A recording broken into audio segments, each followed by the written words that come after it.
Udah masuk semua belum ini? Belum, Pak. Masih tersisa.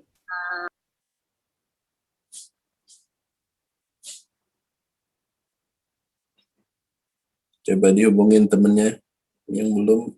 Kita tunggu 5 menit lagi untuk mulai kelas. Baik, Pak. Siapa aja yang nggak masuk. Jadi setelah jam 8.10 masih ada yang belum masuk, nanti udah nggak boleh masuk kelas lagi. Oke. Udah nggak ada mahasiswa lagi ya, nggak ada yang masuk ya. Assalamualaikum warahmatullahi wabarakatuh. Terima kasih kepada teman-teman mahasiswa yang sudah hadir di kelas pagi ini. Terima kasih atas ketersediaannya mengikuti kelas. Mohon maaf sebelumnya karena beberapa waktu yang lalu belum sempat untuk mengisi kelas lagi. Boleh langsung aja dimulai sama presentasi dari kelompok 1. Dan juga tolong tadi si pen tolong dicatat teman yang nggak hadir siapa aja. Baik, Pak. Ya. Lanjut kelompok Pak untuk kelompok 1. Oke.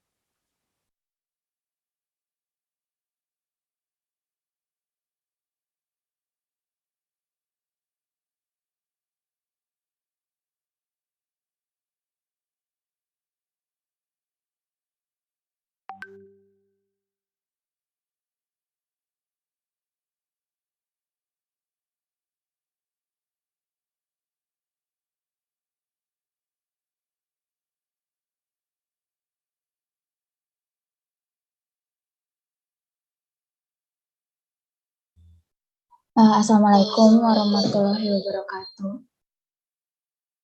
Kami dari kelompok 1 akan mempresentasikan tentang Return to Sport After Shoulder Slap Tear. Jadi kelompok 1 ini beranggotakan ada Alivia Zahra, Almadisya, Finawati, saya Nabila Putri, dan ada Reza Kabani. Yang akan kami bahas di sini ada anatomi dan definisi dari slap tears yang akan dibacakan oleh Reza.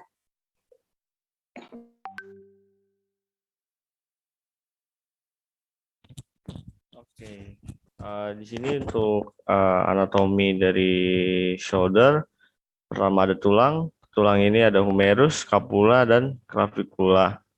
Selanjutnya,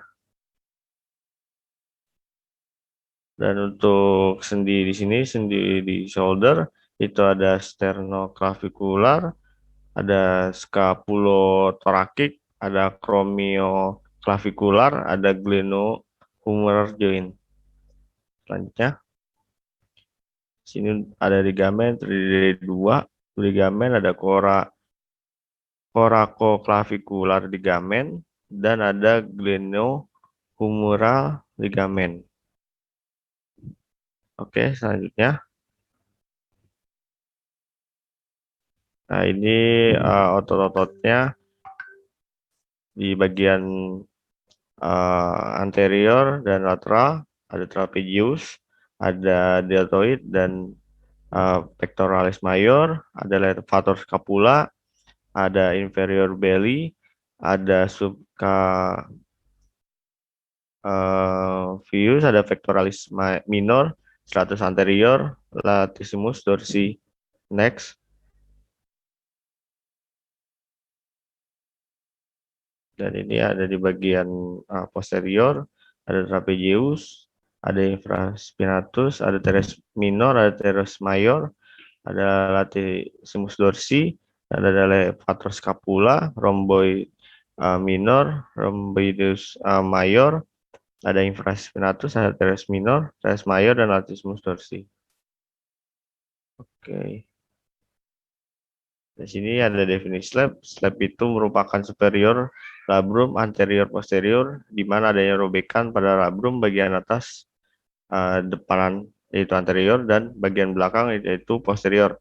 Ada beberapa tipe robekan, yaitu pertama ada robekan tipe 1, yaitu robekan pada tepi atas labrum, namun robekan ini masih menempel pada glenoid, dan robekan tipe 2 ini itu ada labrum dan tendon ini terlepas dari bagian atas glenoid, dan robekan tipe 3 ini robekan yang terkulai ke sendi bahu, dan robekan tipe 4 ada robekan pada bagian atas labrum yang meluas ke tendon bisep dengan derajat yang berbeda-beda. Oke, saya kembalikan ke moderator.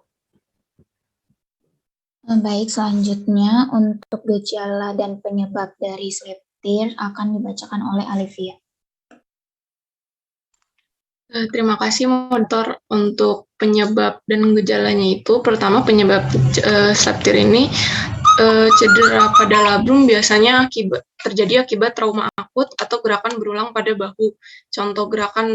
Contoh cedera traumatis yaitu biasanya jatuh dengan lengan terulur, pukulan langsung ke bahu atau trauma langsung ke bahu, tarikan secara tiba-tiba seperti saat mencoba mengangkat benda berat, dan gerakan overhead yang kuat.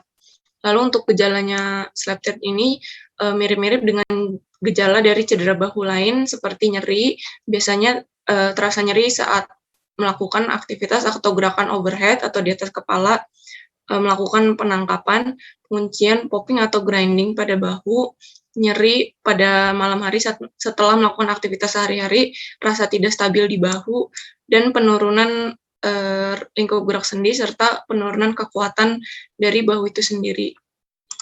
Selanjutnya saya kembalikan ke moderator lagi. Selanjutnya untuk penanganan fase preoperasi dan postoperasi fase 1 akan dibacakan oleh Vina. Baik, untuk preoperasi, untuk pemeriksaannya yang pertama ada pemeriksaan O'Brien test, kemudian yang kedua ada simple shoulder test, kemudian yang ketiga ada pemeriksaan abduksi dan internal rotasi test, kemudian selanjutnya ada pemeriksaan ROM, dan terakhir ada pemeriksaan FAS. Kemudian untuk post operasi fase 1, untuk hari pertama sampai minggu kedua kita bisa menggunakan sling for 4 weeks, kemudian bisa wrist atau hand arm atau active assisted ROM exercise, kemudian ada hand gripping exercise, kemudian bisa melakukan passive ROM exercise atau active assisted ROM exercise untuk fleksi dan elevasi serta eksternal dan internal rotasi. Kemudian bisa menggunakan cryoterapi. Untuk minggu ketiga sampai minggu ke-6 melanjutkan prom atau arom untuk fleksi sampai elevasi, untuk fleksi elevasi dan eksternal rotasi dan internal rotasi. Kemudian ada PNF manual resistance, kemudian stretching exercise dan submaximal isometric untuk shoulder. Kemudian cryoterapi dan pendulum exercise. Tujuannya yaitu untuk mencegah dan meminimalisir efek samping dari mobilisasi, kemudian untuk mengurangi nyeri dan peradangan, serta menguatkan stabilisasi sendi. Baik, selanjutnya untuk penanganan pada post operasi fase kedua yaitu 4-8 minggu. Di sini sudah masuk fase aktif ROM. Jadi untuk latihannya, yang pertama latihan ROM itu bisa menggunakan pendulum dan table slides. Yang kedua untuk latihan strengthening, di sini bisa menggunakan resistance band. Nama latihannya itu ada row, prone extension, prone horizontal abduction. Nah, yang ketiga itu latihan dynamic strengthening, itu nama latihannya ada gentle proprioceptive drills, rhythmic stabilization, itu di PNF. Lalu untuk semua latihan ini dapat dilakukan 1 kali per hari dan dilakukan sebanyak 2-3 set, 15-20 kali repetisi. Selanjutnya untuk penanganan post operasi fase 3 yaitu 8-12 minggu sudah masuk fase strengthening. Yang pertama untuk latihan ROM, ini latihannya dilanjutkan latihan ROM dari fase 2 sampai ROM-nya itu kembali normal. Yang kedua untuk latihan strengthening, di sini sudah menggunakan dumbbell, di mana yang tadi fase kedua itu menggunakan resistance bands. Nama latihannya itu ada row, prone extension, prone horizontal abduction, internal rotation, dan external rotation. Untuk yang ketiga, latihan dynamic strengthening, itu nama latihannya ada manual manual resistance, rhythmic stabilization, proprioceptive drills, elevasi shoulder 90 derajat. Lalu latihan ini dapat dilakukan 3-5 kali per minggu, 2-3 set, dan 15-20 kali repetisi. Selanjutnya untuk penanganan post operasi fase 4 dan 5 akan dijelaskan oleh Almadisya. Selanjutnya yaitu fase keempat di minggu 12 sampai ke 15 setelah operasi. Itu program yang diberikan adalah pertama ada stretching exercise yang melanjutkan latihan dari fase ketiga, kemudian ada penurun exercise, wall slide, hands behind head stretch, supine cross chest stretch, dan juga side lying internal rotation. Nah, dosis latihan ini dilakukan selama 5-7 kali per minggu dengan intensitas 1 kali per hari, 3-4 set dalam 20 repetisi. Kemudian untuk strengthening exercise-nya ini melanjutkan juga dari latihan dari fase ketiga. Yang pertama ada ROM exercise dengan internal rotasi dan eksternal rotasi dengan 90 derajat abduksi. Lalu ada diagonal up and down, lalu standing T, ada bicep curl, lalu ada resisted forearm, supinasi dan supinasi pronasi, dan yang terakhir ada resisted wrist flexion dan ekstensi. Nah, basic latihan untuk strengthening ini dengan frekuensi 3 kali per minggu, intensitasnya 1 kali per hari, 3-4 set dengan 20 repetisi. Ini adalah contoh latihan dari strengthening dan stretching. Lalu selanjutnya ada plyometric program. Di sini bisa dilakukan rebounder throws dan juga wall dribbles overhead dengan frekuensi 3-5 kali per minggu, intensitas 2-3 set dalam 10-15 repetisi. Lalu ada weight training dengan latihannya itu ada pull down wide grip, behind the neck, shoulder press, wide grip bench press, standing lateral deltoid, dan juga tricep press overhead dengan frekuensi 3-5 kali per minggu, intensitasnya 3 set sampai 15-20 repetisi dengan bebannya itu ringan. Selanjutnya, untuk fase kelima yaitu terjadi 16-20 minggu pasca operasi, nama lainnya yaitu fase return to sport. Latihan yang bisa diberikan yaitu pertama ada plyometric program, ini ada rebounder throws dan juga wall dribble. Di sini wall dribble-nya itu sudah divariasikan latihannya, yaitu ada overhead, wall dribble 90 derajat, dan wall dribble circle. Dan juga ditambah dengan deceleration drill with weight ball dengan frekuensi 5-7 kali per minggu, intensitasnya 1 kali per hari, dilakukan 4 set selama 20 repetisi. Selanjutnya, untuk stretching exercise dan strengthening exercise ini melanjutkan semua latihan pada fase keempat. Lalu untuk weight training itu latihannya sama, tapi yang berubah di sini adalah bebannya ditingkatkan menjadi sedang. Lalu yang terakhir yaitu interval sport program. Di sini latihannya itu disesuaikan dengan bidang olahraga atlet. Selanjutnya saya kembalikan ke moderator. Sekian presentasi dari kelompok 1. Apakah ada yang ingin bertanya?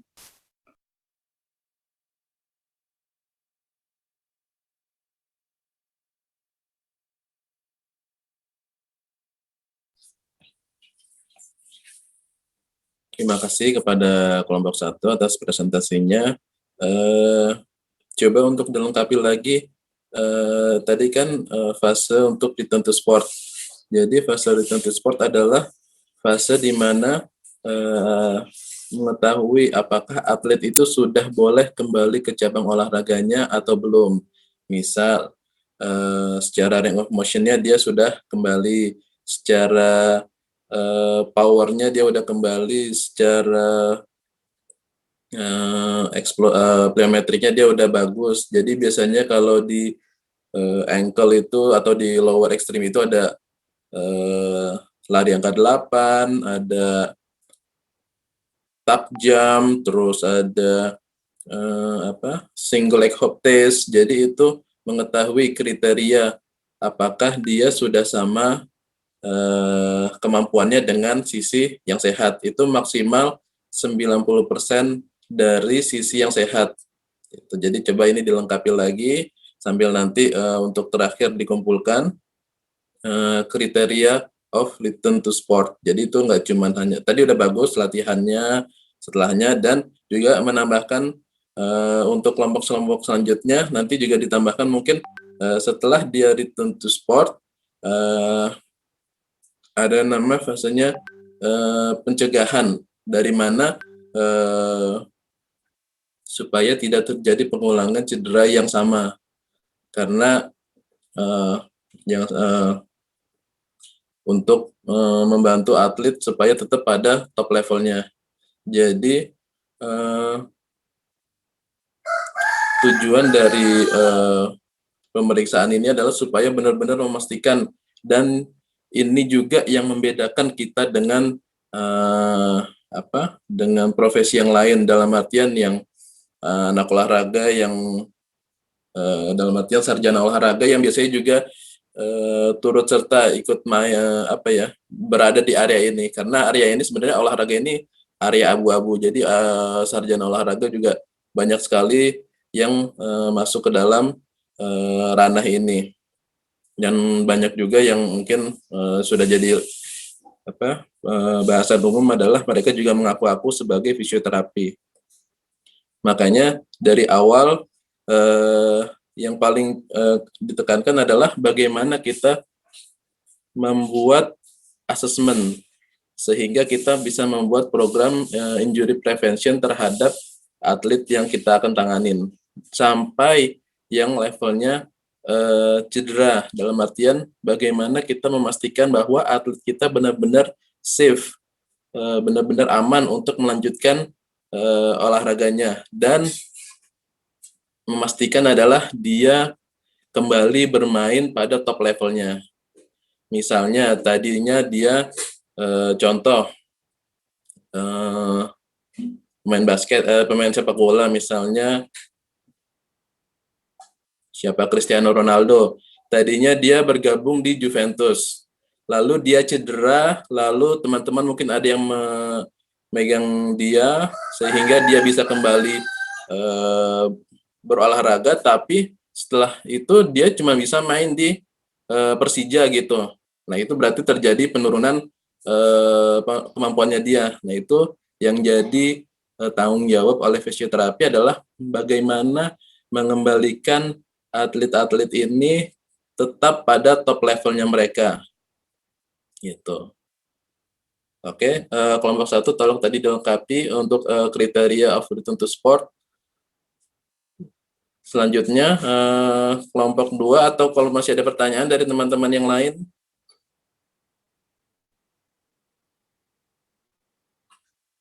Tidak ada, oke. Lanjut ke kelompok 2.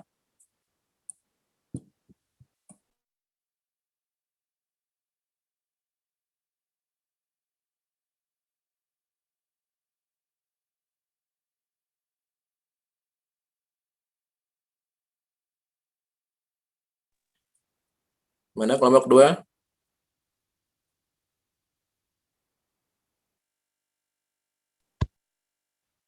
Halo, halo.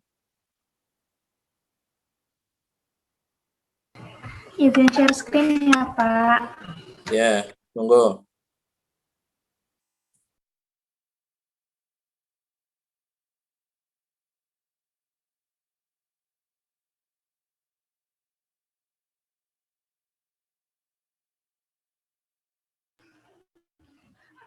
Baik. Assalamualaikum warahmatullahi wabarakatuh. Selamat pagi Pak Joko dan teman-teman semuanya. Kami dari kelompok 2 akan mempresentasikan hasil diskusi kami tentang return to sport after hip labrum tear surgery yang beranggotakan Chinar Agripina, Hilda Sabri, Kasmer Odetiningrum, Nabila Arista, dan Sabrina Eka. Baik, yang pertama, pengertian dari hip labrum tear akan dijelaskan oleh Nabila Arista. Kepada Nabila, dipersilakan. Terima kasih, Arum. Hip labrum tear adalah kerusakan akibat robekan pada tulang rawan dan jaringan di soket panggul. Terjadi karena terdapat gerakan yang berulang. Beberapa gerakan yang diulang-ulang dalam olahraga tertentu, misalnya memutar pinggul saat bermain golf, sepak bola, dan olahraga lainnya. Saya kembalikan ke moderator.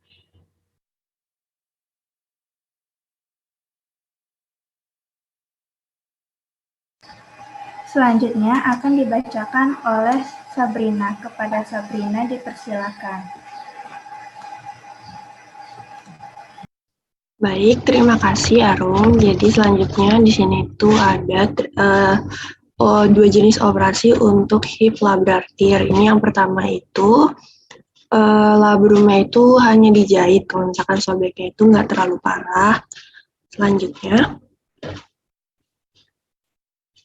nah yang kedua itu jadi jaringan labrumnya itu dihilangkan sepenuhnya, lalu nanti diganti oleh jaringan yang baru.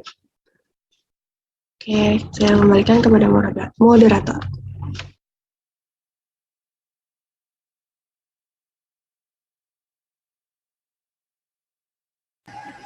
Baik, selanjutnya fase rehabilitasi akan dijelaskan oleh saya sendiri. Yang pertama itu inisial fase. Pada week pertama itu pelvic tilts in hook lying, lalu ada hip adductor isometric in hook lying, setelah itu ada double leg bridges, dan ada hip mobilization untuk mengurangi nyeri. Sedangkan pada week kedua yaitu supine abdominal crunch, standing hamstring curl, spine hamstring stretches, kombinasi double leg bridges dengan ball squeeze, dan yang terakhir ada latihan aktif hip room dalam posisi berdiri seperti fleksi, abduksi, dan ekstensi tanpa adanya rasa sakit.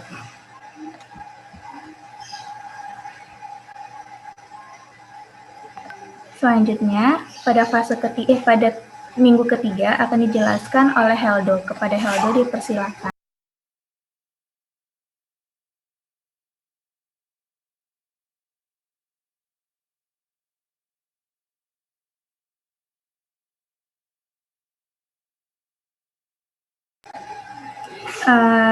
Karena Heldo tidak ada di dalam room, maka akan saya gantikan. Jadi minggu ketiga itu posisi Superman itu prone, lalu latihan dengan sepeda statis, ada aktif hip ROM tanpa adanya rasa sakit, dan latihan ekstensi lutut. Nah, pada minggu ketiga ini tuh pasien dapat berlanjut ke fase 2 ketika nyerinya minimal saat melakukan fleksi 90 derajat, tidak ada rasa sakit, lalu adanya batasan gerakan, ROM limitation saat internal rotasi, dan ekstensi serta abduksi. Selanjutnya akan dibacakan oleh Cinara. Kepada Cinara dipersilakan.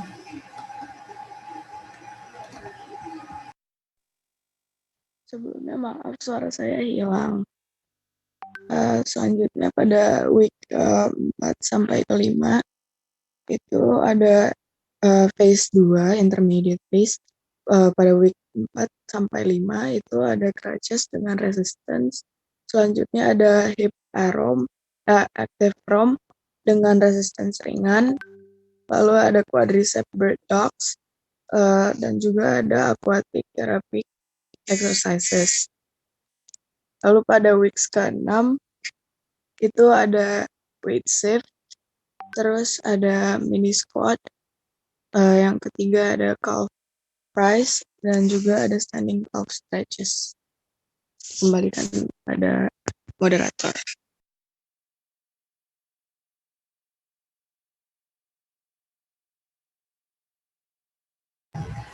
Baik, terima kasih Cinara. Selanjutnya pada fase ketiga, pada fase rehabilitasi akan dibacakan oleh Nabila Arista. Kepada Nabila dipersilakan. Baik, selanjutnya fase 3 yaitu advanced press, yaitu week 7 yang pertama ada cancel leg press, lalu single leg, hip active ROM dengan resisten, lalu side stepping, dan wall squat. Lalu pada week ke-8 yaitu ada step up, Lanyes, side stepping over cones, single leg body weight squat atau lateral step up, dan bridges on physio ball. Selanjutnya saya kembalikan ke moderator.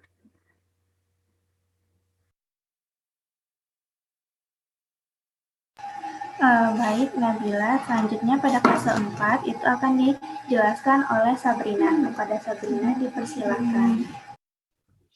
Baik, pada fase 4, yaitu fase Sport Specific Rehab Clinic Based Progression, yaitu pada week 9 sampai 11 itu latihan yang bisa diberikan. Yang pertama itu ada full running, elliptical, step drills, quick fit step ups, forward atau lateral, terus bisa dipakai juga dengan TheraBand walking patterns. Terus di week 12 ke atas itu bisa melanjutkan latihan sebelumnya dengan modifikasi. Yang pertama itu ada running progression, sport specific drill, sama weight training.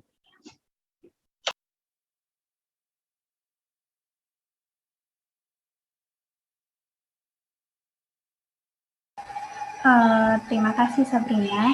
Selanjutnya itu ada kriteria return to sportnya. Yang pertama itu ada full ROM, lalu ada hip strength, sudah sama dengan sisi yang tidak sakit.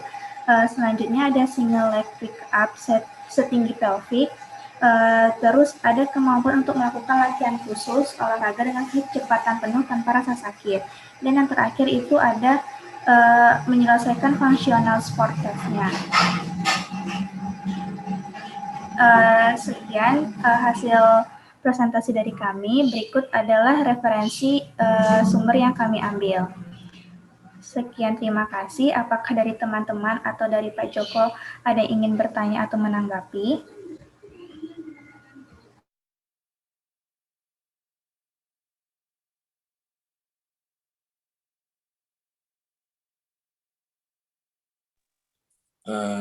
Sudah bagus, mungkin hanya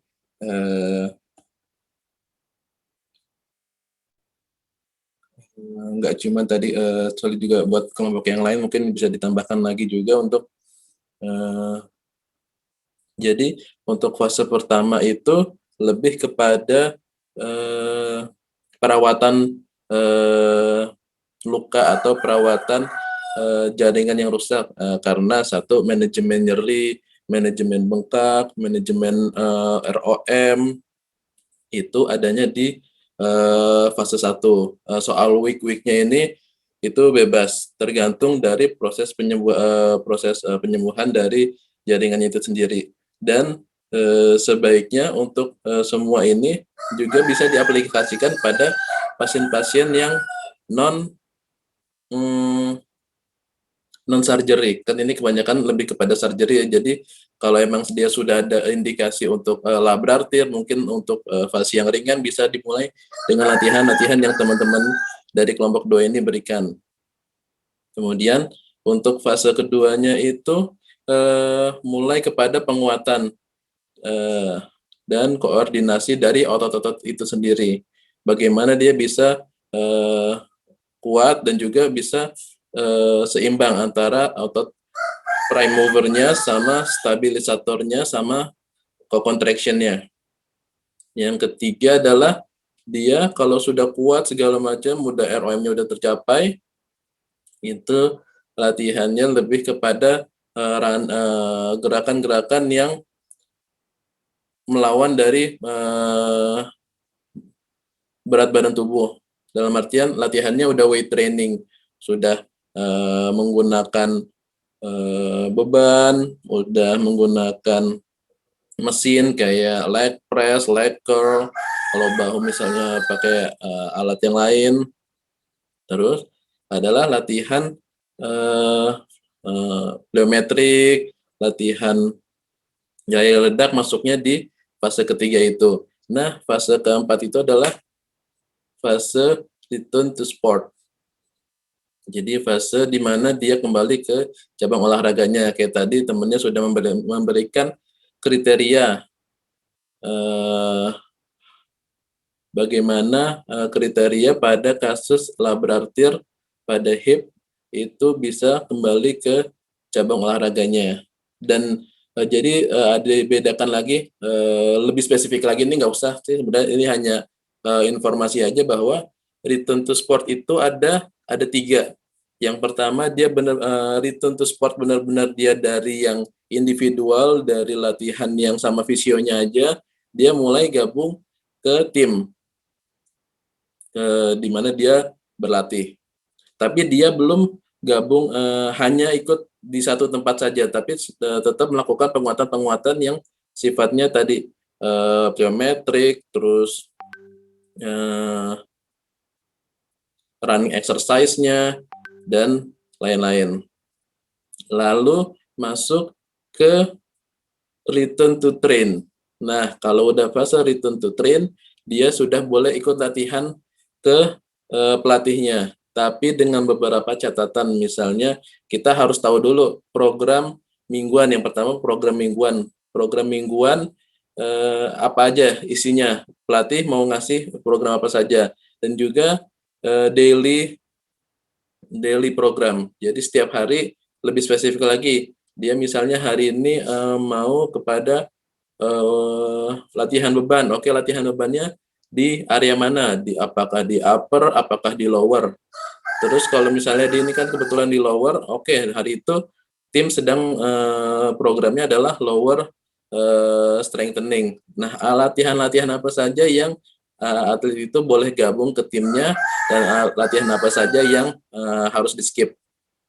Yang ketiga adalah fase return to competition. Jadi setelah dia boleh ikut gabung secara parsial, lalu dia bisa ikut kompetisi. Misal pada atlet sepak bola, tadinya dia hanya berlatih di pinggir sama fisionya, mengembalikan kapasitas parunya dia, lalu strengthening segala macam, lalu sudah mulai masuk return to train. Jadi dia gabung ke timnya, dan gabung ke timnya dia hanya boleh masuk di beberapa bagian aja, nggak bisa langsung masuk semuanya. Misalnya tadi game-game kecil, lalu game besar. Setelah dia udah mampu game besar, baru dia masuk ke return to competition. Dia misalnya hari itu ada pertandingan liga, main di hari Sabtu atau di hari Minggu, dia sudah boleh main. Tapi untuk menjaga-jaga, karena nih atlet sedang perkembangan dari bawah ya, dari dia cedera, dari membangun massa otot dan mengembalikan kepercayaan dirinya, jadi dia nggak bisa langsung dimainin dari menit pertama. Baiknya sih tidak dimainkan dari menit pertama. Jadi atau kalau misalnya dia olahraga yang individual, dia mungkin kompetisinya lebih yang sifatnya regional, misalnya antar daerah, belum sampai misalnya dia atlet yang nasional yang udah main Olimpik atau SEA Games atau Asian Games, itu lebih baik dia tidak melakukan pertandingan itu dulu. Jadi dia lebih mengikuti pertandingan-pertandingan lokal dulu untuk mengetahui kesiapannya dia. Kalau atlet tadi yang dia mainnya tim menggunakan waktu, tadi bisa mulai dari menit-menit akhir. Karena ketika pemain yang lain ini yang normal kondisinya sedang menurun, dalam artinya misalnya sepak bola pada menit ke-70 atau menit 60 pemainnya kan udah mulai menurun tuh. Nah, si fase yang di sini, yang atlet yang baru kembali ini bisa ketemu dari sini. Nah, ketika di sini barulah si atlet itu boleh diberikan kesempatan untuk dia main lagi. Gitu. Jadi yang perlu ditekankan adalah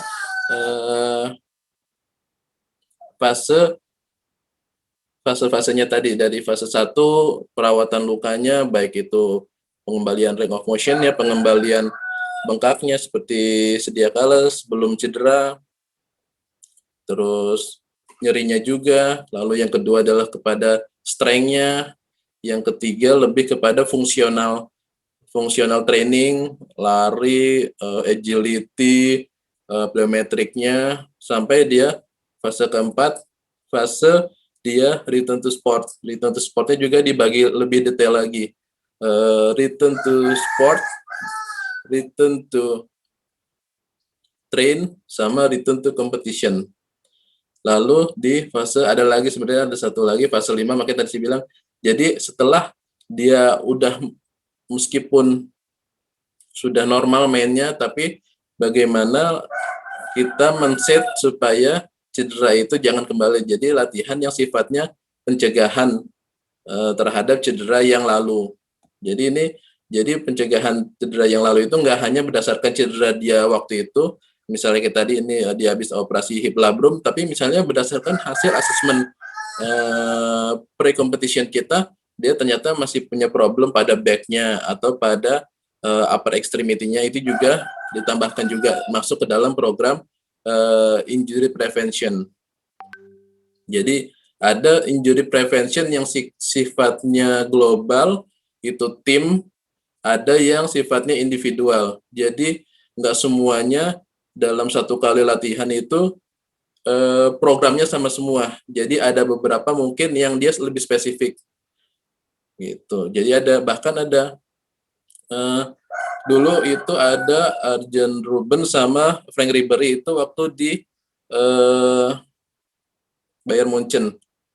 Waktu itu karena dia dua orang ini sifatnya mainnya itu eksplosif banget, daya ledaknya bagus banget, jadi pelatih tidak memasukkan dia ke dalam program-program latihan yang sifatnya ada daya ledaknya, karena dia nggak perlu dilatih itu, karena kalau dia dilatih di situ malah dia kemungkinan malah bisa cedera. Jadi kita juga tidak selalu cedera itu berhubungan sama physical assessment-nya atau injury dia sebelumnya, bisa jadi juga berdasarkan playing style dari atlet tersebut.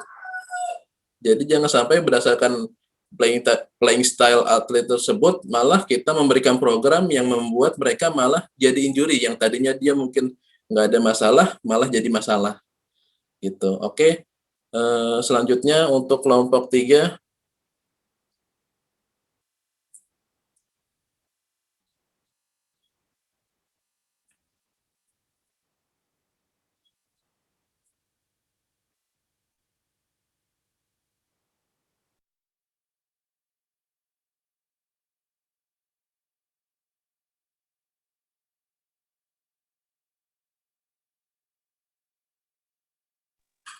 Mana ini kelompok 3?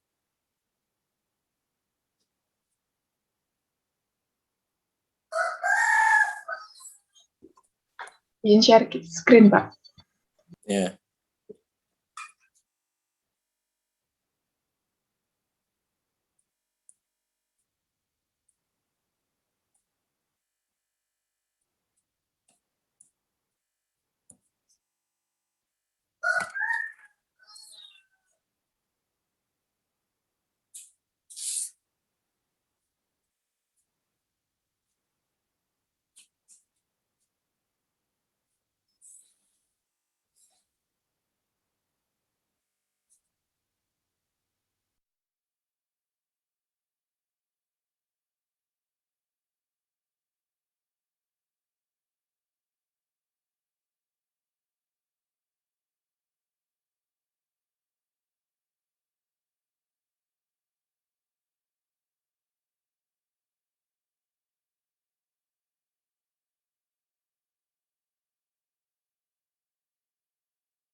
Baik, Assalamualaikum warahmatullahi wabarakatuh.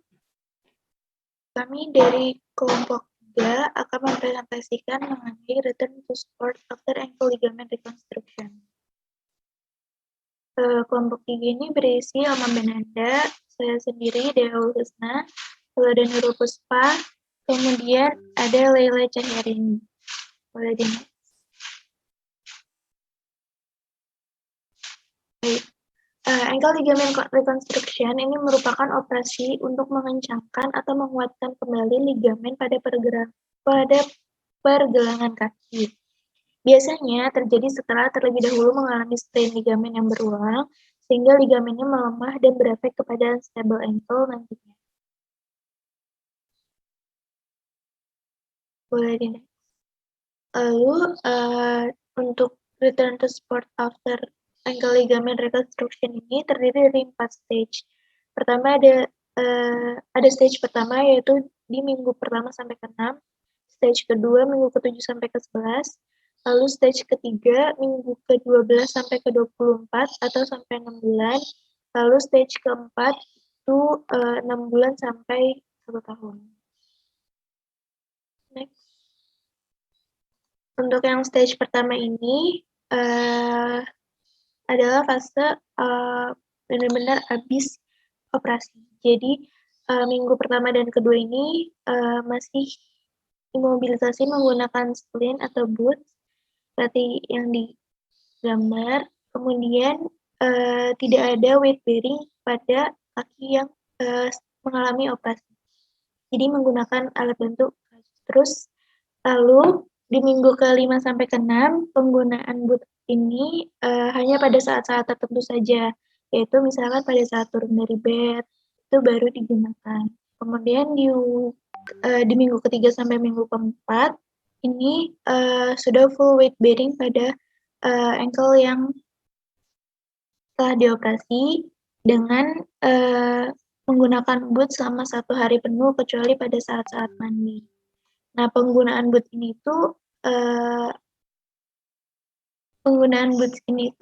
untuk minggu ke-3 sampai minggu ke-4 ini itu dimodifikasi dengan tidak adanya inversi ataupun eversi, tapi adanya 10 derajat dorsifleksi hingga 20 derajat fleksi plantar fleksi. Begitu juga akan meningkat derajatnya sampai minggu ke-6. Untuk penggunaan boots pada setelah minggu ke-6 itu menggunakan boots-nya yang lebih mobile.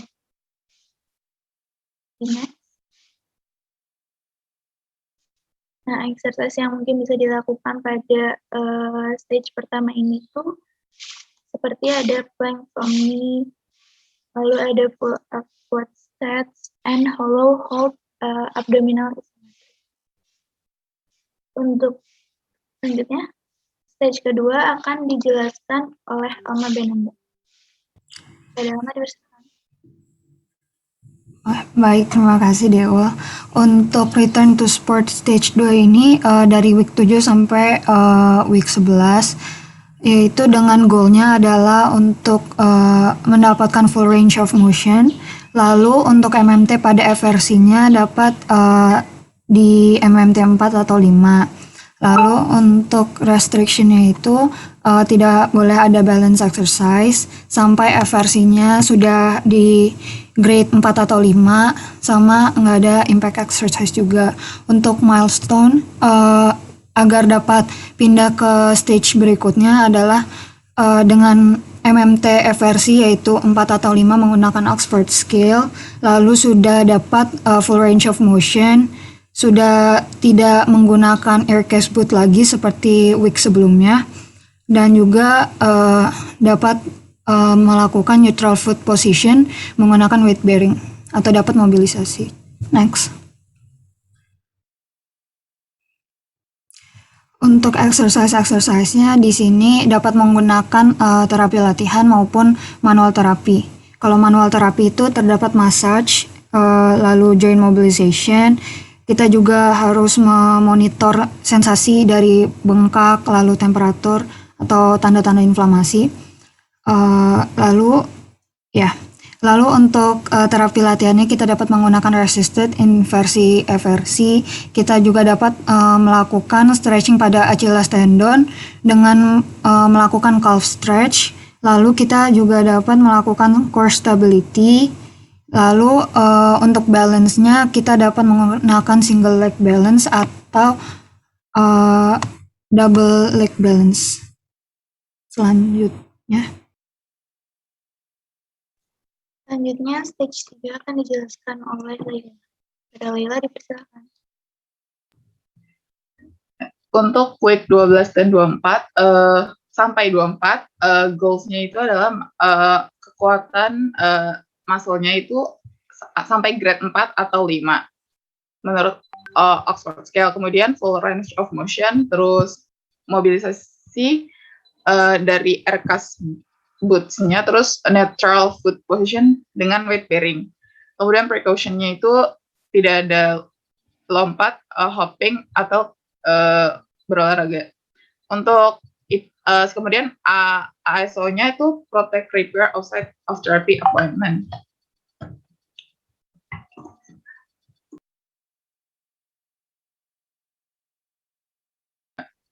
ini adalah untuk latihan exercise pada stage ketiga, yaitu untuk strengthening bisa pakai isometric.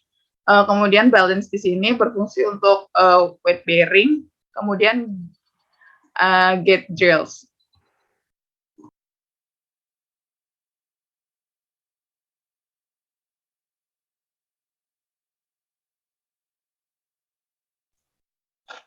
Slide selanjutnya, stage 4 akan dijelaskan oleh Nurul. Pada Nurul dipersilakan. Terima kasih Dea. Untuk return to sport stage 4 yaitu bulan ke-6 sampai bulan ke-12. Yang pertama itu goals-nya ada yang pertama kembali ke olahraga yang berimpact tinggi, beraktivitas normal, single extend 10 second, mata terbuka dan tertutup, multiple heel rise, dan membuat program pemeliharaan jangka panjang. Terus untuk exercise-nya itu ada sport spesifik atau fungsional exercise, pacing advice. Terus untuk treatment-nya itu ada progression of mobility and function, meningkatkan kontrol dinamis dengan pelatihan khusus untuk tujuan fungsional, dan ada gait re-education. Untuk pencapaiannya itu bergerak secara mandiri tanpa bantuan, kontrol proprioceptif yang baik pada dudukan satu kaki di atas tungkai yang dioperasikan, kembali ke tingkat fungsional normal, kembali ke olahraga jika ditetapkan, dan grade 5 itu eversion power. Next. Nah, untuk exercise-nya itu ada single extend, itu dengan 2 cara, yaitu dengan yang membuka mata dan menutup mata. Selanjutnya ada calf stretch, ada heel stretch, dan ada lunges. Terus untuk tambahan juga bisa menggunakan latihan kekuatan dan kontrol gerakannya. Terus ada latihan keseimbangan sama latihan proprioceptif. Next. Nah, ini adalah kriteria untuk return to. Yang pertama itu ada biological criteria, yaitu isinya ada time since the injury treatment, follow up ultrasound scan, follow up magnetic resonance scan, no pain upon exploring the site of injury. Nah, untuk fungsional kriterianya itu ada complete joint mobility, open action, ada painless stretches, painless load bearing, post exercise painlessness, no sign of post neurological signs. Untuk selanjutnya akan dibacakan oleh Alma Binanda. Oke, lalu untuk sporting kriterianya sudah tidak terdapat nyeri saat melakukan basic movement atau specific movement atau sporting technical gestures. Lalu sudah adekuat dalam melakukan sporting performance-nya. Untuk psychological kriterianya itu tidak ada tanda-tanda negatif seperti fear, apprehension, atau anxiety, dan lain-lain. Lalu untuk testing exercise-nya kita dapat melakukan untuk dites apakah atlet ini dapat return to sport lagi itu dengan menggunakan horizontal jump, vertical jump, single horizontal and vertical hop, adapted crossover hop, sama T-test seperti itu. Baik, sekian presentasi dari kelompok 3. Apakah teman-teman dan Pak Joko ada yang ingin bertanya atau menambah?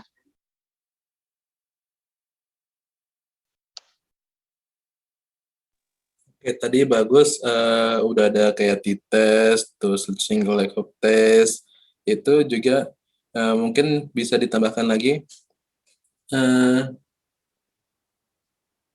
Penghitungannya gimana? Misalnya, dia selisihnya dari loncatan yang kanan dan yang kiri, dia selisihnya berapa atau berapa meter. Atau misalnya tadi T-test, dia kecepatannya harus berapa. Nah, itu coba kalau ada data detailnya bisa untuk ditambahkan.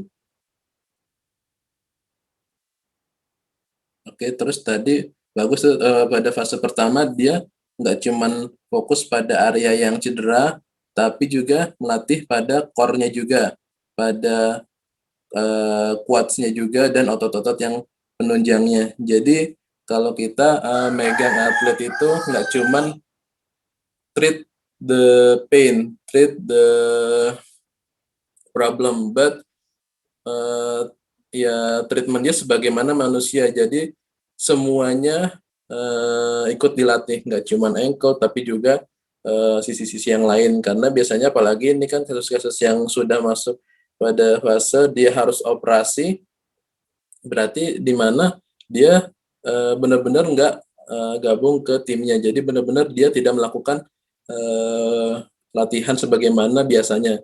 Jadi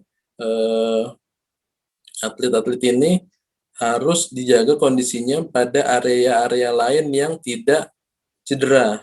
Misalnya ini cederanya di kaki kanan. Oke, berarti kaki kiri, ankle, knee-nya, quads-nya, hams-nya, calf-nya, aduktornya, terus mungkin upper body-nya juga kalian harus latih. Jadi, misalnya masih fase 1, non-weight bearing use, pakai apa?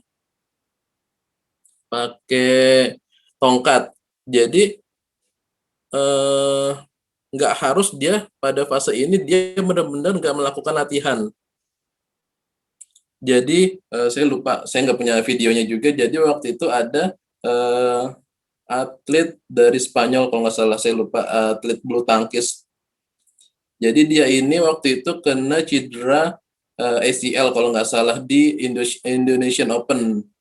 Waktu itu sekitar awal tahun Januari kalau nggak salah. Lalu 6 bulan kemudian dia langsung juara di match internasional dia, langsung gold medal. Itu tanpa tanpa masalah istilahnya. Nah, di situ dia membagikan video ketika dia fase di mana sedang penyembuhannya. Waktu itu kalau nggak salah dia masih pakai alat-alat seperti inilah, masih pakai alat bantu. Jadi dia kakinya itu benar-benar disanggah kaki yang sakitnya, jadi dia tetap latihan bulu tangkis seperti biasanya. Jadi bagaimana, apalagi misalnya ini yang cedera atlet panahan atau atlet cabur-cabur yang memang dia tidak membutuhkan fungsional yang besar banget. Jadi bisa sambil dia latihan sebagaimana dia biasanya, supaya kadang yang jadi problem adalah touch atau experience dia hilang karena proses penyembuhan ini yang bisa makan waktu setengah tahun. Jadi itu yang juga teman-teman nanti jika benar-benar berkecimpung di dunia olahraga. Jadi nggak cuman mikirin cederanya, tapi mikirin secara keseluruhan, secara holistiknya sebagai dia atlet. Yang membedakan adalah di sini adanya return to sport dengan bedanya muskuloskeletal dengan sport physio itu adalah di sini titiknya, fase return to sport. Jadi kalau orang biasa sprain ankle atau dia hip labrumnya tear gara-gara kecelakaan atau gara-gara kegiatan sehari-hari, dia nggak perlu nih untuk melakukan fase ini. Yang penting dia udah ROM-nya udah bagus, nyerinya sudah tidak ada, terus fungsionalnya dia berjalan, naik turun tangga sudah tidak ada masalah, itu cukup. Tapi pada atlet itu nggak cukup. Makanya tadi saya bilang, dia harus kembali kepada top levelnya dia. Misalnya tadi saya bilang, Ronaldo, gara-gara cedera, di musim berikutnya dia malah main di Persija. Berarti itu terjadi penurunan permainan, kemampuan juga. Jadi bagaimana kita menjaga dia tetap pada top levelnya dia, baik sebelum dan sesudah cederanya ini. Oke, selanjutnya grup 4. Jika ada tidak pertanyaan dari teman-teman yang lain kepada kelompok pemateri, silahkan. Ya lanjut dulu. Mungkin tadi ini untuk membahas sedikit adanya abdominal isometric. Boleh end screen dulu. Saya mau bagi bukan beberapa sih, hanya contoh saja.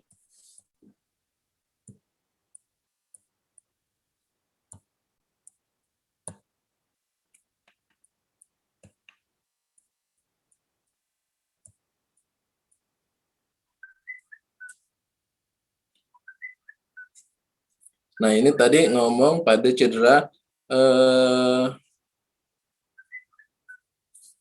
slap tear tadi pada arogeo bahunya. Jadi kita tidak hanya fokus fokus pada area si bahunya saja. Jadi kita juga harus bagaimana melatih pec minornya, pec mayornya, bahkan dia jadi ini adalah gambaran fascia. Jadi fascia itu ada di seluruh tubuh. Dia covering muscle, dia covering blood vessel, dia covering nerve, bone, everything all yang ada di tubuh. Nah, ini yang menempel pada muscle. Jadi muscle itu sebenarnya tidak terhubung satu sama lain. Misalnya ini dari flexor wrist sama otot flexor elbow. Ini dia nggak nyambung. Dia cuma sama-sama tempat menempelnya sama di epicondylusnya. Tapi siapa yang menghubungkan dia berdua? Si flexor elbow sama flexor wrist-nya itu si fascia. Jadi kita nggak cuma treatment per regio, tapi juga seluruh ototnya.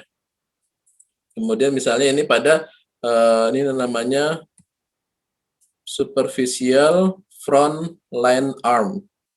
Kalau yang ini superficial back line arm. Atau ada yang dia deep back arm-nya juga.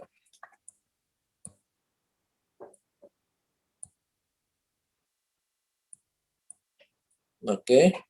Jadi bahkan sampai kita harus mikirin ke oksipitalnya juga. Jadi nggak cuma mikirin shoulder-nya, tapi juga kepada bagaimana gerakan pada head-nya.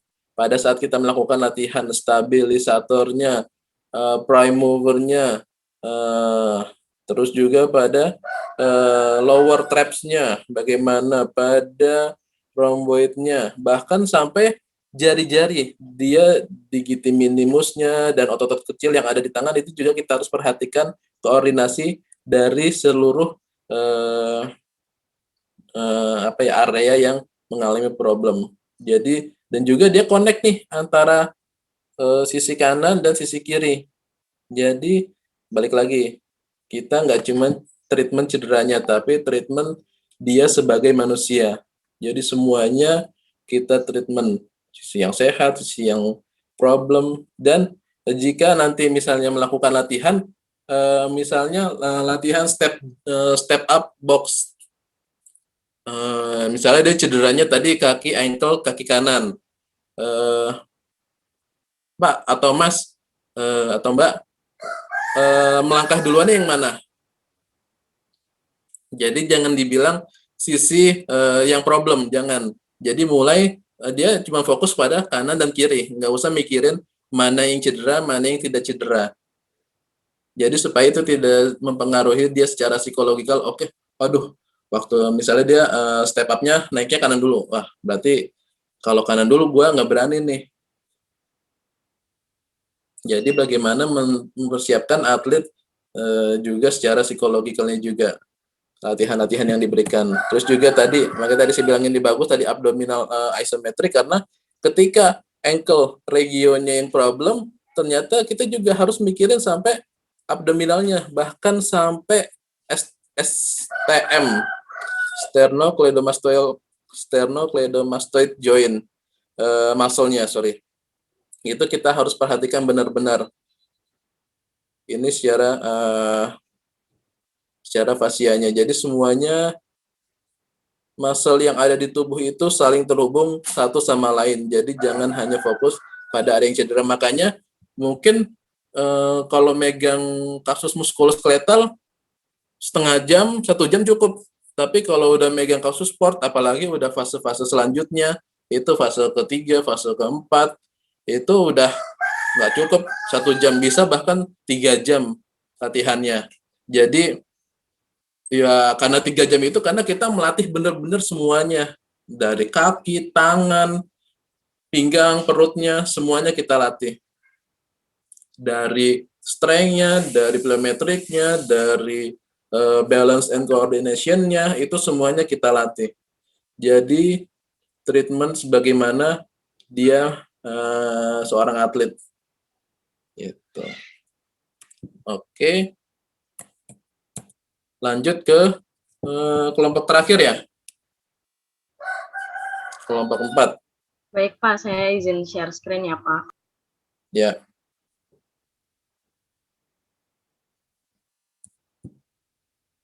Sorry. Ya, lanjut.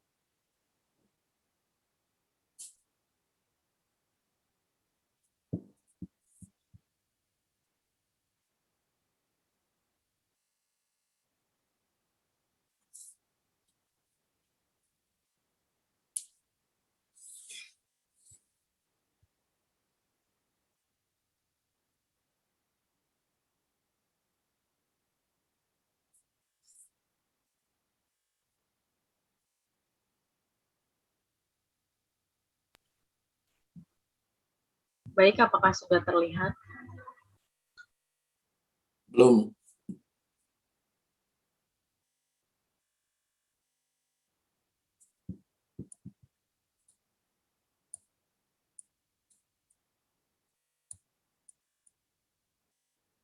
Ini siapa satu nih yang live group ini? Live kelas.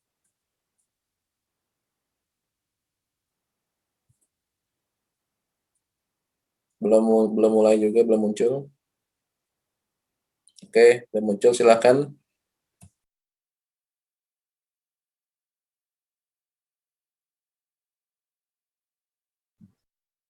Baik, Assalamualaikum warahmatullahi wabarakatuh. Selamat pagi Pak Joko dan teman-teman semuanya.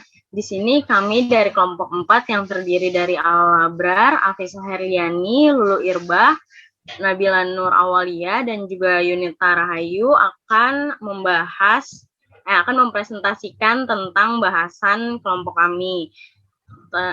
Bahasan kelompok kami ini terkait tentang return to sport after concussion. Sebelumnya, kami juga pada presentasi kali ini terdiri dari definisi, etiologi, gejala, dan juga proses return to sport itu sendiri. Yang pertama adalah definisi. Sebelumnya, concussion itu apa sih? Concussion itu atau benturan ringan adalah jenis trauma pada kepala yang memiliki tingkatan cedera paling ringan dan paling sering terjadi. Dan concussion ini ditandai dengan hantaman yang cukup kuat untuk memberikan efek getaran pada otak. Namun biasanya tidak disertai dengan adanya kerusakan pada jaringan di sekitar kepala. Selanjutnya untuk etiologi akan dibacakan oleh Lulu Irbah. Pada Lulu Irbah dipersilahkan. Terima kasih Kakak. Untuk boleh ke bawah Kak. Untuk etiologinya,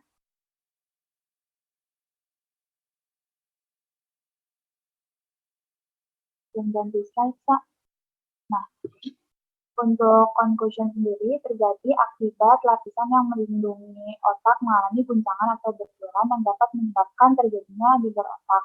Guncangan atau benturan yang dapat menyebabkan concussion diantaranya yaitu adanya pukulan keras di kepala atau leher yang menyebabkan otak cedera dan juga gerakan tubuh yang menyebabkan guncangan keras dan mendadak di otak, contohnya kecelakaan.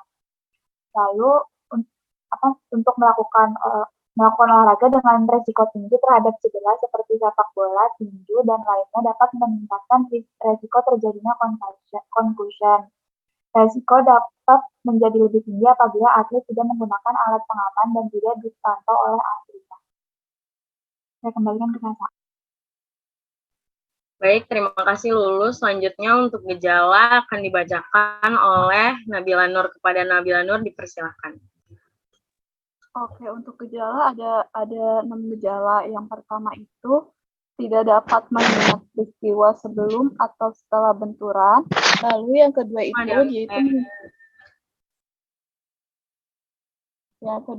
dia itu muncul linglung. Lalu yang ketiga itu bergerak dengan canggung. Lalu yang keempat itu menjawab pertanyaan dengan lambat. Lalu yang kelima, kehilangan kesadaran. Dan yang keenam, menunjukkan perubahan suasana hati, perilaku, atau kepribadiannya. Selanjutnya saya serahkan ke Sasa. Baik, terima kasih Nabila Nur. Yang terakhir untuk proses return to sport akan dibacakan oleh Alabra dan juga dilanjutkan oleh Yunita. Kepada Alabra dan Yunita dipersilahkan.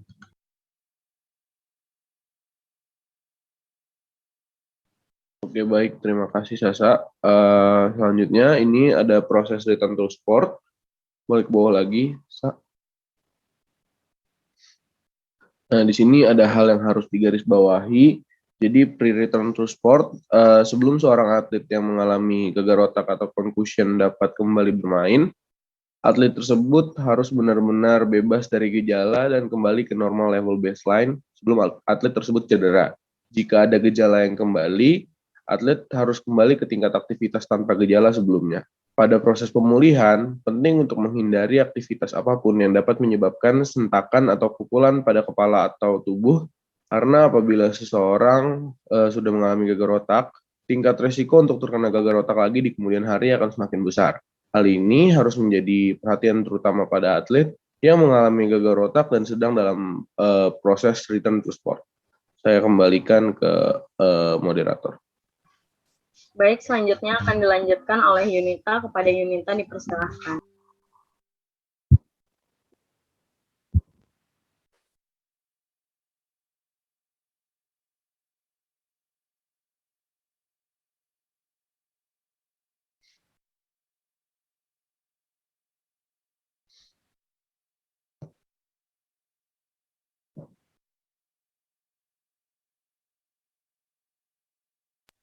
Maaf, Yunita belum muncul suaranya.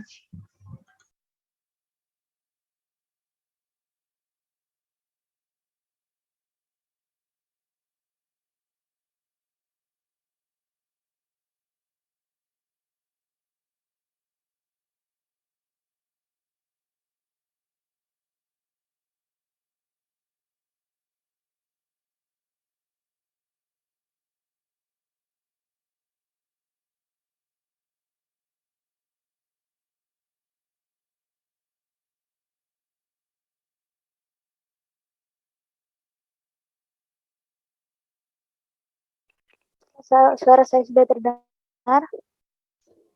Terdengar, Yunita. Oke, terima kasih. Akan saya lanjutkan proses return to sportnya. Yang pertama, step pertama itu menunggu sampai gejala menghilang, yaitu dengan istirahat total sekitar 2-3 hari. Selanjutnya, step yang kedua, light aerobic activity seperti jalan, jogging, dan juga sepeda statis. Yang step ketiga, moderate activity, mulai melakukan running drills, tapi tanpa head contact. Step 4-nya non-contact training drills dengan intensitas dan kompleksitas yang lebih tinggi, masih tanpa head contact. Dan yang step 5 berarti dengan full contact. Yang step 6 berpartisipasi kembali dalam kompetisi. Saya kembalikan ke moderator. Baik, Yunita, terima kasih. Berikut merupakan referensi yang kelompok kami jadikan acuan. Terima kasih.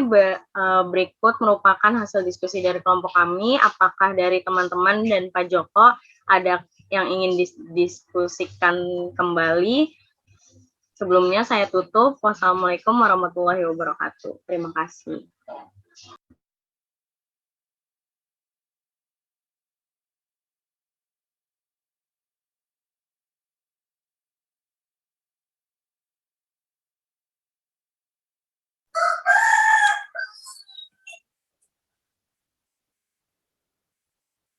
Silakan kepada teman-teman mahasiswa. Ini dari tadi saya terus nih yang nambah-nambahin ini.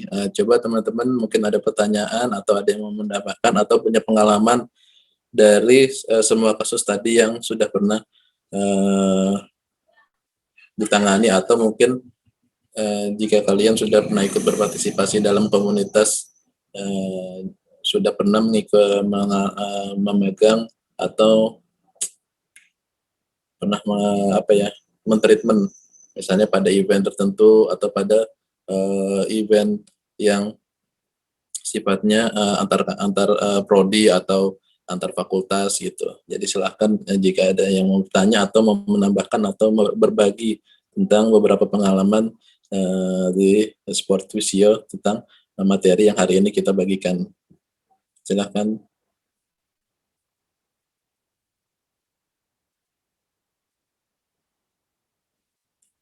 Oke, sambil menunggu, jadi juga ini pakai SCAT 5 nggak untuk screeningnya?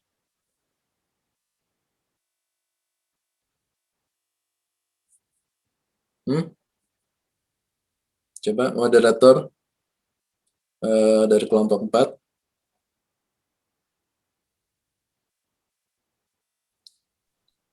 Maaf Pak, sebelumnya apa Pak? Screeningnya. Jadi ini kan concussion ya. Jadi dia pastikan semuanya balik lagi. Sorry. Waktu saya ngajar tentang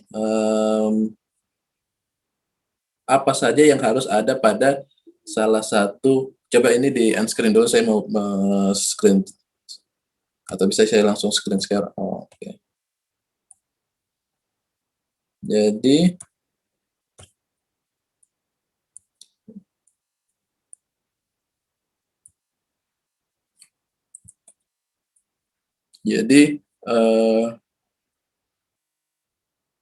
concussion ini adalah salah satu cedera yang mungkin sering terjadi di olahraga, apalagi olahraga yang melibatkan body contact.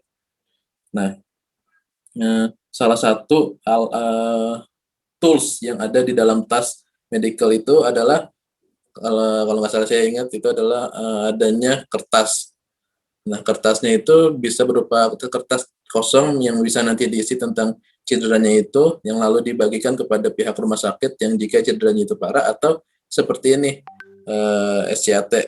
Jadi dia apa sih dia ini? Jadi dia adalah pemeriksaan pada kasus concussion ini atau gegar otak.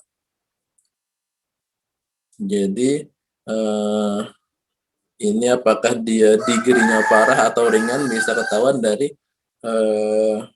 pemeriksaan ini. Jadi ini istilahnya sideline saat mungkin atlet ini sudah keluar dari area pertandingan atau area latihan yang mungkin kalian harus isi atau penuhi sebelum mengirim ke ke rumah sakit untuk ditindaklanjuti di MRI atau di CT scan. Terus juga ada juga untuk anak-anak juga. Jadi baik dewasa atau anak-anak sudah ada pemeriksaannya karena ada beberapa poin yang mungkin beda-beda dikit tapi pada intinya sama sih. Pemeriksaan pada concussion itu juga. Nah juga jadi concussion ini nggak cuma tadi mual segala macam, tapi kita bisa lihat pada area di segitiga area di muka ini. Itu meliputi mata, pelipis, terus temporalis yang sini, terus sama area di zygomatikus tapi yang bagian atasnya sini. Nah itu jika ada area cedera, misalnya waktu itu pernah ada cedera ininya saya lupa di area di bawah kelopak mata atau di atas kelopak mata itu dia biasanya keluhannya akan sampai pada mual dan pusing. Jadi mungkin kelihatannya doang dia ada luka di area yang sini. Sebenarnya dia sebelumnya mungkin ada injury tapi dia karena intensitinya sedang tinggi dia tidak merasakan adanya area sini. Dan itu dia biasanya terasa pada saat ketika adrenalinnya turun ketika dia misalnya diganti oleh pemain lain, ketika dia di bangku cadangan atau ketika dia proses pulang dari lapangan atau dari arena pertandingan, itu biasanya baru kelihatan. Nah, paling gampangnya adalah dia biasanya ada luka di area segitiga ini, di jidat, di kelopak mata atau di di bawah kelopak matanya ini. Jadi kalau ada area di sini cedera, misalnya kalian nggak perlu nunggu nanti nunggu gejala, langsung aja ya ditanyain, karena udah berdasarkan pengalaman saya itu tadi, saya lupa apa slide-nya, tapi intinya adalah di area ini adalah area yang sangat berbahaya, area segitiga ini. Jadi kalau ada area luka di situ langsung saja ditangani, langsung saja ditanyakan terhadap apakah adanya gegar otak atau gejala-gejala seperti mual, pusing, atau bahkan sudah hilang fokus. Itu. Oke.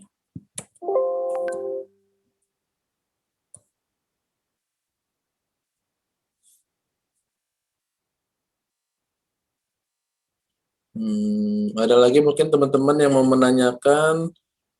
Oh iya, tadi jadi tadi balik lagi ke fascia tadi. Jadi biasanya kan juga menambahkan sini jarang dibahas penggunaan foam roller. Jadi foam roller itu berbeda penggunaannya. Kita tadi ada juga massage tadi pada fase 2 kalau nggak salah pada cedera ankle. Jadi dia massage-nya itu kalau dia sebelum kita memberikan terapi latihan atau penguatan itu sifatnya untuk mengaktifasi. Jadi caranya adalah dengan massage-nya itu mengikuti dari serabut ototnya. Misalnya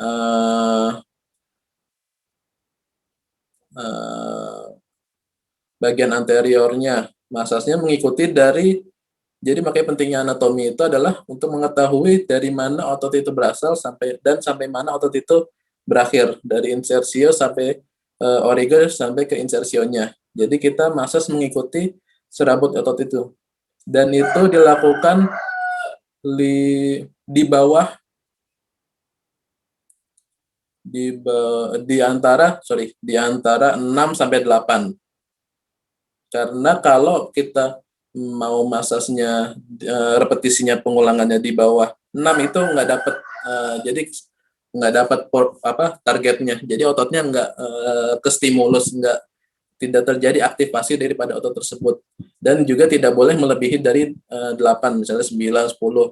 Jadi balik lagi, ini kita semua ada science, semuanya ada dasarnya pemberiannya. Jadi tidak hanya berdasarkan pengalaman, jadi juga ditunjang oleh bukti-bukti klinis. Jadi kayak tadi itu massage-nya kita 6 sampai 8 kali.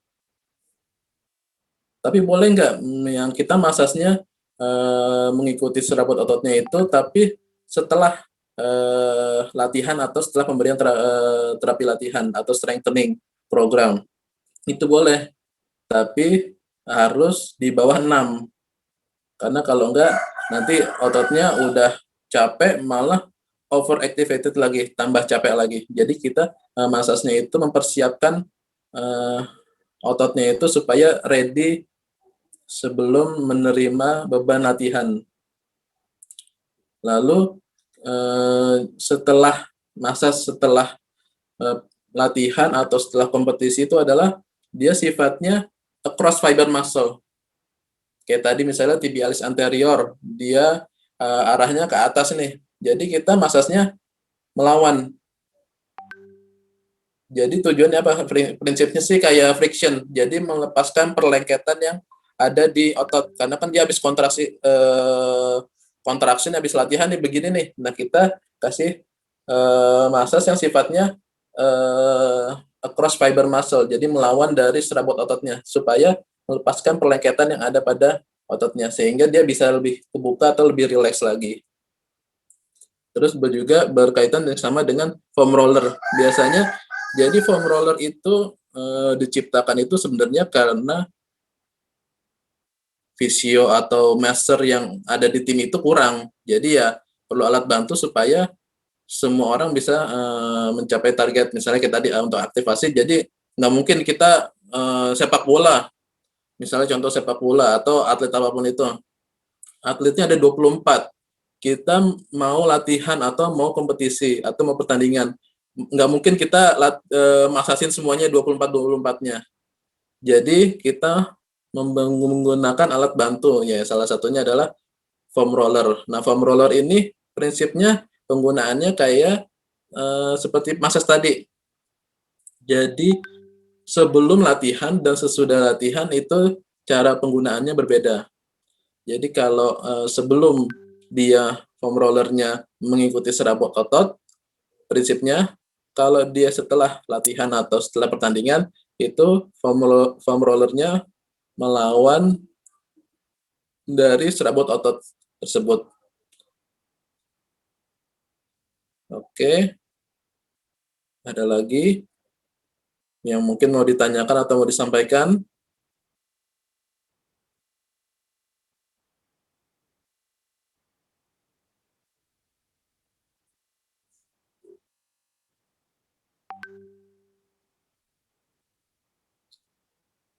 Gimana teman-teman di sini udah ada yang daftar untuk PFOI?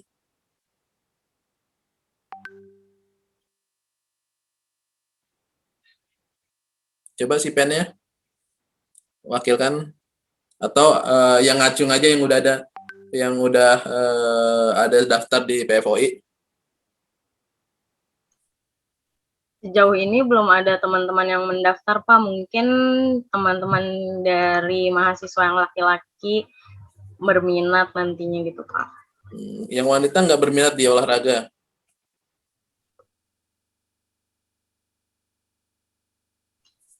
Yang wanita ada sih, Pak, beberapa.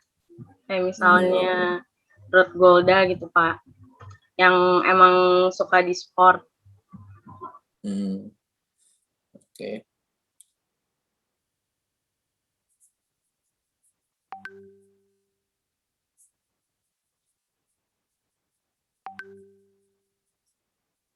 Oke, berarti perkuliahan cukup sampai sini.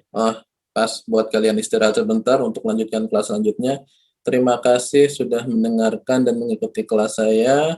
Semoga ilmu dan apa yang saya sampaikan bisa diterima dan bisa diaplikasikan di kemudian hari di dunia nyata. Semoga ilmu yang kalian terima bisa menjadi amal jariah dan bisa jadi amal kebaikan untuk pasien-pasien kalian di kemudian hari. Terima kasih, mohon maaf atas kekurangannya. Terima kasih teman-teman. Saya cukupi kelas hari ini. Assalamualaikum warahmatullahi wabarakatuh. Waalaikumsalam warahmatullahi wabarakatuh. Waalaikumsalam. Terima kasih, Pak. Sama. Terima kasih, Pak. Terima kasih, Pak.